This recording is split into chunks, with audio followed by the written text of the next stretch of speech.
Ada suatu hari di mana sang mentari terang benderang. Namun tak lama kemudian nampak asap hitam datang yang merusak pemandangan dan membuat banyak orang risau. Tak lain mereka adalah penjajah Belanda. Kedatangannya pun membuat keadaan tak lagi menyenangkan. Bu Darmi, iya Sumi, saya dengar Belanda akan datang ke sini.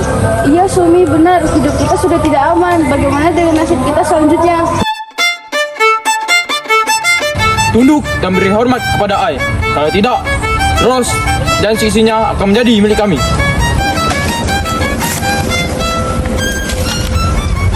Beb, tolong ambilkan berkas sembako. Oke, Beb. Siapa yang paling berkuasa di sini? Tuanku Imam Bonjol. Hei, siapa dia? Seharusnya akulah yang kalian disegani di sini. Di akuarium.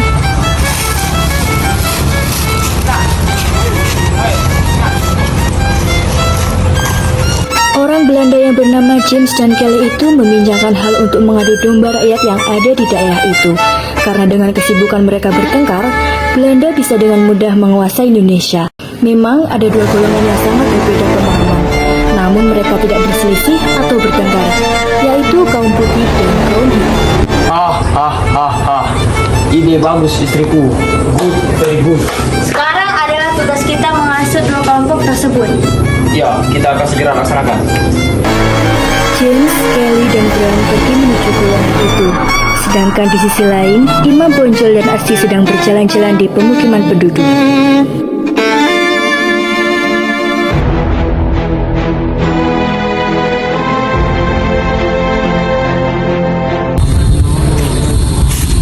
Tuanku, lihat mereka berjudi. Astagfirullahalazim. Hei kalian, hentikan perbuatan itu. Mengapa kita harus berhenti? Perbuatan kalian itu salah. Islam melarang permainan seperti itu. Tidak, ini adalah pekerjaan kami. Pergi kalian jika di sini hanya melarang kami. Ya, pergi. Kaum Padri pun pergi dengan perasaan kesal karena tidak bisa menghentikan perbuatan kaum hitam. Di sisi lain, pertengkaran kecil antara kaum putih dan kaum hitam sudah terdengar oleh orang Belanda yang kemudian memanfaatkan kejadian ini. Beb, bagaimana kalau kita memanfaatkan peristiwa ini untuk memperebutkan tanah Minang ini? Ya, it's good idea. Tapi bagaimana caranya? Kita adu domba. Orang Belanda pun mengadakan pertemuan dengan kaum putih. Apakah kalian selama ini tidak merasa kaum kalian lebih sedikit dari kaum hitam? Dan kalian diremehkan oleh kaum hitam? Nama baik kalian hancur. Mungkin setelah ini kalian akan dibuat terpecah belah oleh kaum hitam. Benarkah itu, Tuan? Kalau kalian tidak percaya, terimalah uang ini. Kalau saya berbohong, gunakan uang ini. Di lain tempat, Kelly menghasut kaum hitam sama dengan cara James. Tujuannya untuk mengadu domba. Hati kaum putih dan kaum hitam berapi-api. Setelah keduanya selesai menghasut, James dan Kelly bertemu lagi dengan perasaan bahagia. Mereka tertawa jahat.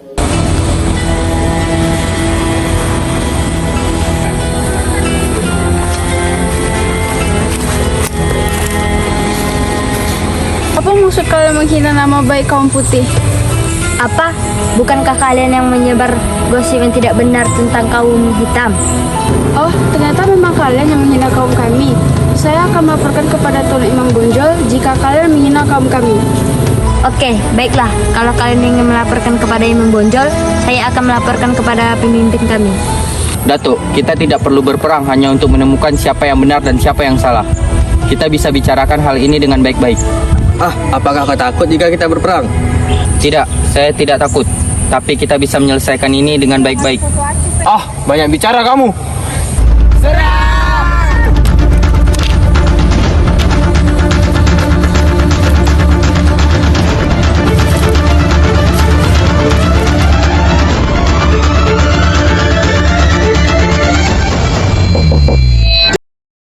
Karena kekalahannya, kaum adat yang dipimpin oleh Datuk Didi pergi menemui Belanda untuk meminta bantuan. Selamat sore Tuan Jin. Ya. Ada apa datang ke sini? Jauh-jauh kemari. Saya ingin Belanda membantu kaum kami untuk melawan kaum Padri. What? Keuntungan apa yang I dapat setelah membantu you? Kita bisa membuat perjanjian. Perjanjian apa yang you maksud? Jika kita menang, kita bisa membagi 2 tanah Minangkabau.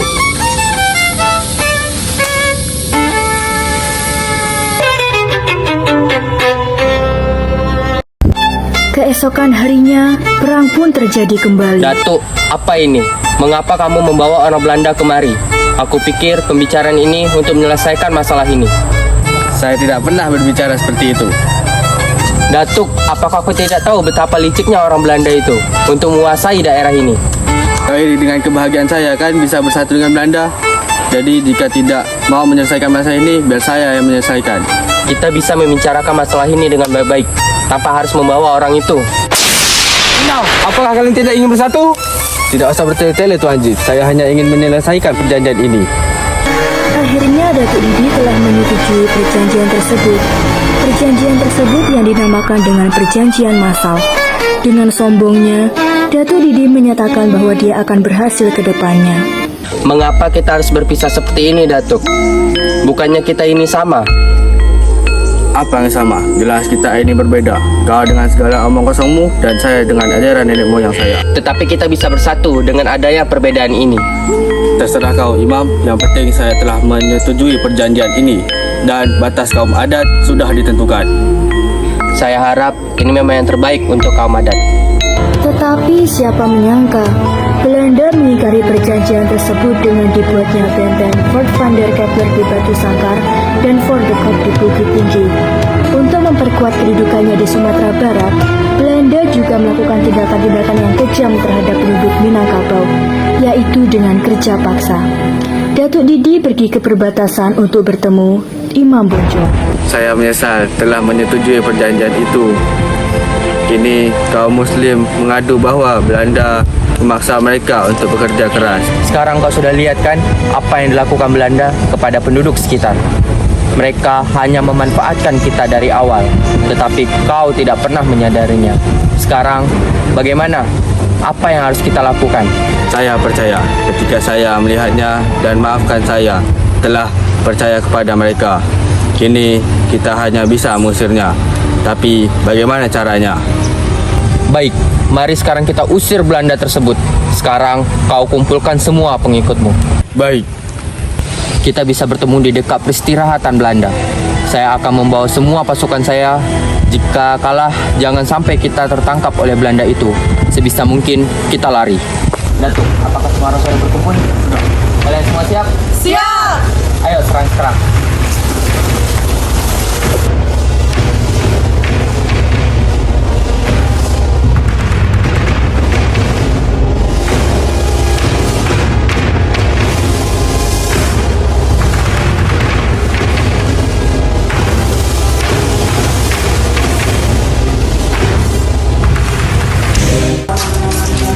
Tuan, kita diserang. Sebaiknya kita segera kabur sebelum mereka datang dan membergu kita.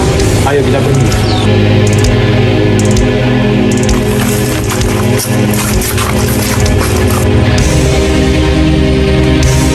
Bro, kita mengalami kekalahan. Jika kedua kaum tersebut bersatu, mereka sangat kuat. Sebaiknya kamu cepat memanggil bala bantuan pasukan yang berada di Pulau Jawa. Baik Tuan, saya akan segera pergi ke Pulau Jawa.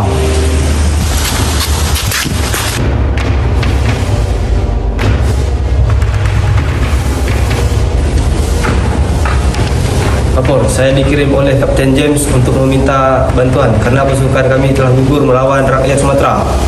Baik, kamu kembalilah malam ini. Kita akan menuju Pulau Sumatera dan membawa pasukan yang akan ikut denganmu.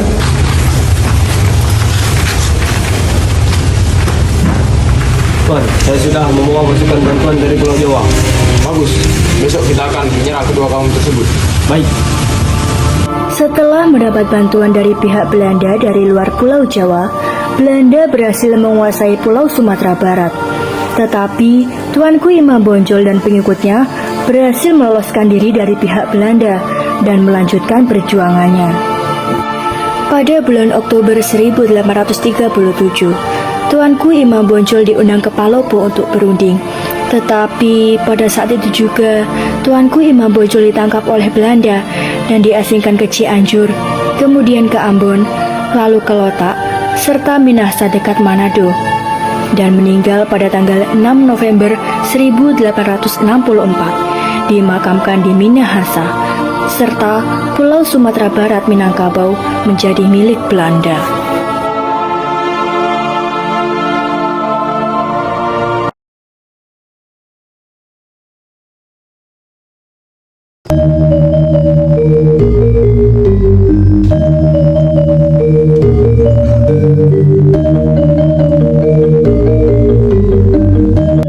Pada tahun 1846, kapal Hindia Belanda mendarat di wilayah laut Kerajaan Buleleng, Bali.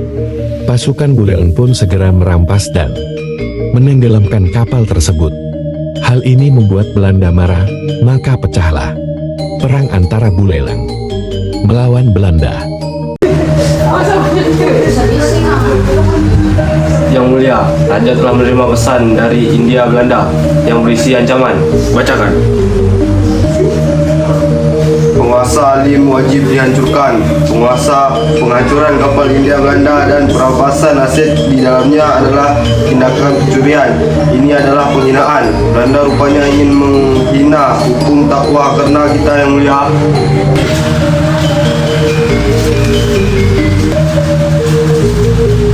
Bagaimana mungkin hukum tawan karang tidak diketahui oleh lintas laut Bulalang?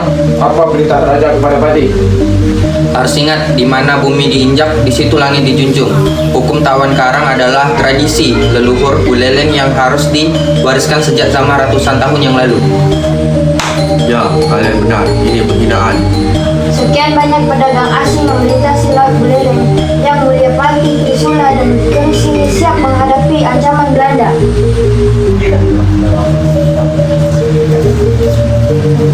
Kita memiliki 14.500 prajurit terlatih, Yang Mulia. Lalu, bagaimana dengan sahabat kita, Ali? Kita memiliki 1.500 senapan, Yang Mulia. Gusti, tunjukkan akibat menghina tawan karang kita.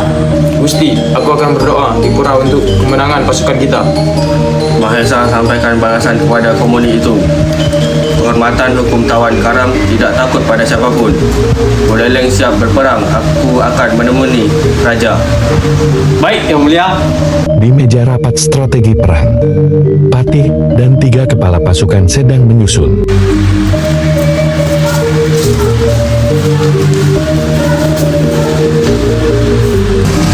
Tapi Mahesa, kekuatan Belanda lebih banyak di dekat Gunung Suci meletakkan 2.000. Di perairan akan membuat kekalahan yang lebih besar di pihak kita. Menurutmu begitu, Ali? Ali benar, Mahesa.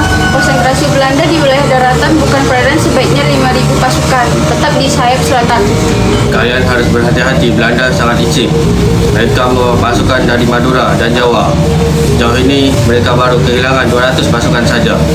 Benar, Pati. Kita telah kehilangan lebih banyak daripada mereka. Belanda berhasil mendesak kita dari sisi barat. Aku akan beritahu kepada raja bahwa kali ini kita harus rebutan.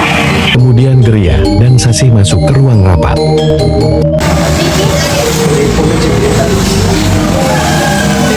Kali ini aku mendengar pasukan kita habis-habisan. Semoga Sang Yang Memiliki selalu senantiasa melindungimu. Aku akan berangkat. Ayo, Mahesa. Di pelataran istana, Jelantik, Manggala, dan Mahesa tampak lemah tapi penuh kemarahan. Pertempuran terus berlanjut hingga melibatkan pasukan-pasukan dari negeri tetangga. Apa yang harus kita lakukan? Kita akan memutar di pedang jaga-raga ini. Aku akan maju bersama kalian. Siap, Gusti. Bila kita tersisa, kita harus naik ke Gunung Batu Pati. Ya, tapi kita tidak akan menyerah. Berkobarlah pertempuran sengit. Benteng Jagaraga akhirnya dapat diduduki Belanda. Dengan kekalahan dalam perang Jagaraga itu, maka pada tahun 1849 semua kerajaan di Bali sudah berada di bawah kekuasaan Belanda.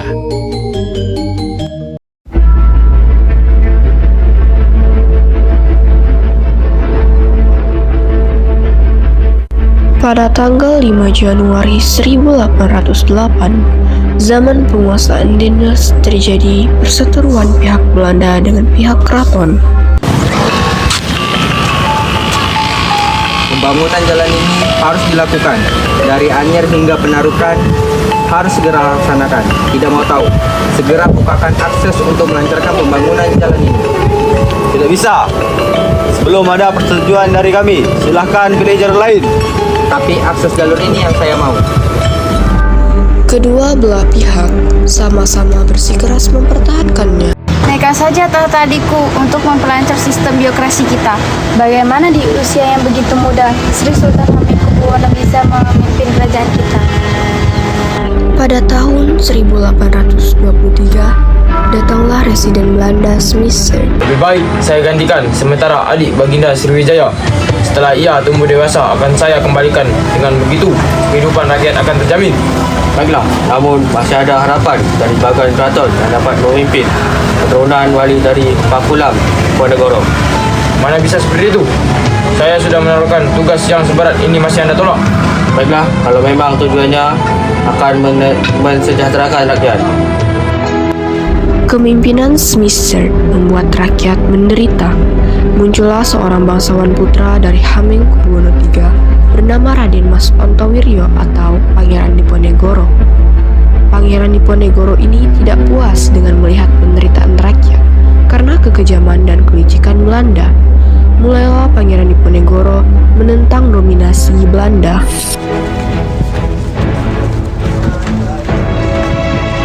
Bagaimana kita bisa makan, berdiri pun tidak kuat menahan pedih, kejam sekali. Harus memperoleh uang dari mana untuk kita membayarkan kompensasi? Entahlah, uang kita sudah mencapai kebangkrutan. Kita harus cari siasat. Kita manfaatkan saja Diponegoro. Dia akan memiliki banyak channel dengan sesama bangsawan sepertinya. Baik, akan saya usahakan. Insya Allah ada jalan. Kemudian, Pangeran Diponegoro meminjam uang dari Kapten Tionghoa. Diponegoro sangat membenci perlakuan dan penguasaan Belanda di Nusantara. Beliau melihat para rakyatnya menderita. Mengapa kalian bersedia berhubungan dengan Belanda dengan memberikan kompensasi penyewaan tanah? Dengan kamu memberikan kompensasi tersebut, Belanda akan bersedia mengurusi tanah kita. Benar, kata Pati Danurejo, pihak Belanda akan membantu kita. Seharusnya tidak harus kalian berhubungan dengan Belanda. Apa yang kalian lakukan itu membuat rakyat menderita dan membuat keuangan keraton menjadi bangkrut dengan kompensasi tersebut. Tapi ini juga menguntungkan bagi kita. Memang apa saja keuntungan yang kalian dapatkan oleh Belanda? Banyak sekali, tapi tidak bisa disebutkan satu persatu. Yang jelas kami akan tetap bekerja sama dengan Belanda. Setelah konflik itu terjadi, akhirnya Pangeran Diponegoro memutuskan hubungannya dengan pihak keraton. Saat proses pembangunan Jalan Anyer Penarukan, Perintahkan pada anak buah kita agar pemasangan patok segera dilaksanakan. Baik, akan segera saya laksanakan. Tetapi, apakah sudah dapat persetujuan dari Pangeran Diponegoro? Karena dengan pemasangan ini, kita melewati perkarangan Pangeran Diponegoro. Jadi, kita harus mendapatkan tujuan dari beliau. Apa pedulimu bagi mereka? Ini demi pembangunan kita.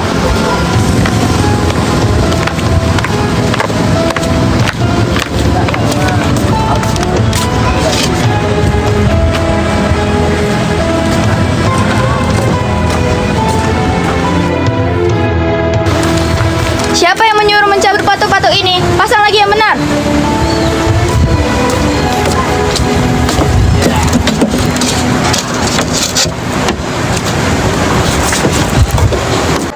Patih Danurejo mengutus pasukan Majanan untuk menjaga patok-patok tersebut. Dengan keberaniannya, pengikut Pangeran Diponegoro mencabut patok-patok tersebut dan menggantikan sebagai isyarat rela memberangkatkan. Bagaimana kita berlindung untuk sementara ini? Jangan saja dulu sampai habis, nanti saya akan tunjukkan di mana tempat kita akan berlindung. Tetapi keadaan semakin sengit dari Belanda. Setelah Pangeran Diponegoro mempertimbangkan, beliau telah memutuskan agar pasukannya berlindung ke arah Bukit Selarung. Mari kita buat pertahanan di Gua Selorong ini. Siap Tuan, akan kami lakukan demi perjuangan kita bersama. Sebagai pemimpin, Pangeran Diponegoro didampingi oleh Pangeran Mangkubumi Aldibasyah Sentot dan Kiai Majah sebagai pengawas spiritual dalam perang ini. perang ini semakin meluas hampir di seluruh Jawa. Karena itu Belanda berusaha meningkatkan kekuatannya. Bukan pasukan kita untuk melawan Diponegoro. Kirimkan Letkol Kares dan Pekalongan di Banyumas. Tapi kita harus memperkuat pasukan kita. Bagaimana kalau meminta bantuan pasukan kita yang berada di Sumatera Barat saja? Lakukan saja menurutmu yang terbaik. Belanda menghancurkan pos-pos pertahanan pasukan Diponegoro. Kemudian pos Diponegoro dari Goa Selorong dipindahkan ke Dekso oleh pimpinan Ali Basyah Sentot. Ali Basyah Sentot pun berhasil mengalahkan Belanda di daerah bagian barat, dan pasukan Diponegoro mendapatkan kemenangan. Bagaimana kalian ini? Kenapa menghadapi Diponegoro saja tidak becus? Kalau begini caranya kita bisa habis dalam perang. Tapi kami telah menjalankan siasat yang telah disusun. Alasan akan kubuat benteng sel-sel. Serang habis pasukan Belanda, jangan mau ditindas. Siap Tuan Kapten, ingin pun sudah kami tewaskan. Pasukan Belanda mencoba mendekati Ali Basyah Sentot untuk berunding, tapi ia selalu saja menolak. Apakah kita bisa membuat Sentot menerima ajakan kita? Apa kita bisa meminta bantuan Arya Prawihendra? Mungkin bisa. Saya akan meminta bantuan kepada mereka. Setelah itu, pihak Belanda berhasil meminta bantuan Arya Prawiro Kenapa tidak Dinira. kau terima saja rundingan yang akan diadakan oleh Belanda? Untuk apa? Belanda itu musuh kita. Yang ku tahu, pihak Belanda ingin mengadakan rundingan dengan memberikan banyak keuntungan. Ali Basyah Sentot pun menerima ajakan untuk Apa yang berunding. ingin Anda pertahankan dan apa yang bisa kami dapatkan? Biarkanlah aku dan pasukan Diponegoro berjuang di jalan Allah. Jangan sampai aku melepas sorbanku ini. Baiklah, akan kami wujudkan. Tetapi setelah perjanjian ini, 24 Oktober 1829, kalian semua harus menyerahkan diri ke ibu kota negara Yogyakarta.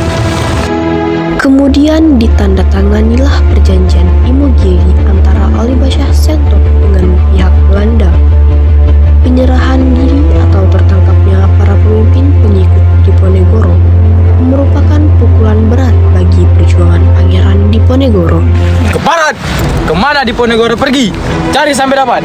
Tidak tahu Tuan, Diponegoro selalu berpindah dari satu pos ke pos yang lain. Kita buat saja sayembara. Apa ini sayembaranya Tuan? Baiklah, akan segera kami sebarluaskan. Kita buat saja pengumuman. Siapapun yang dapat mengerahkan Diponegoro dalam keadaan hidup atau mati, maka akan mendapatkan 20.000 ringgit. Segera pihak Belanda menyebarluaskan sayembara tersebut, tetapi tidak ada satupun yang tertarik. Pihak Belanda berhasil menemukan Diponegoro di daerah Gombong. Tipuan dari Belanda berhasil menyerahkan Diponegoro dalam keadaan hidup. Kemudian ia dikirim ke Semarang dan menuju pelabuhan untuk diasingkan ke Sulawesi Selatan. Hingga Pangeran Diponegoro meninggal di benteng Belanda yang berada di Makassar, yaitu Benteng Fort Rotterdam.